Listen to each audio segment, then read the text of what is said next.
அண்ணன் திருமாவளவன் மட்டும்தான் போகணும். ஆலூர் சான் ஹவுஸ்லாம் இங்கேயே இருந்துக்குவாப்புல. உதயசூரியன் நான் நின்னுக்கிறேன்னு இருந்துக்குவாப்புல. அந்த மாரி போக முடியாதுன்னு அவர் தான் சொல்ட்டாரு. எனக்கு அதெல்லாம் பிரச்சனை இல்ல. திருமாவளவன் என்ன நெனச்சாலும் நடக்காது. ஐயா வந்து ஆதரவு மட்டும் தான் குடுக்க போறாரு. அவரு ஒண்ணும் பாமக இல்ல. அதனால அத சொல்லிட்டு அவரு அதுல திருப்தி அடைஞ்சுக்குவாரு. அதே மீறி பண்ணாங்கன்னா சிக்கலு. இவரு எங்க போவாரு? அதனால இப்படிதான் போகும். இன்னும் டைம் இருக்குது. இன்னும் 1 மாசத்துக்குள்ள. இல்ல இப்ப காங்கிரஸோட நிலைமை என்ன ஆகும்? என்டிஏ காங்கிரஸு தாவேகாவை முன்னாடி நிறுத்திக்கிட்டு அத காரணமா வச்சு சீட் பார்கெயின் பண்ணிட்டு இருக்கிறாங்க. அவங்களுக்கு இங்க வரணுங்கிறதெல்லாம் அதெல்லாம் வந்தா யார் தூக்கி சுமக்கிறது?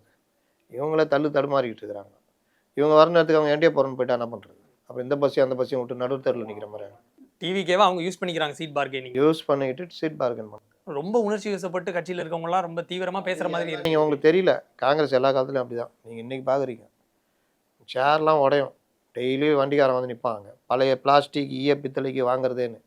பிளாஸ்டிக் எல்லாம் போட்டு பேரிச்சம்பழம் வாங்கின்னு போவாங்க.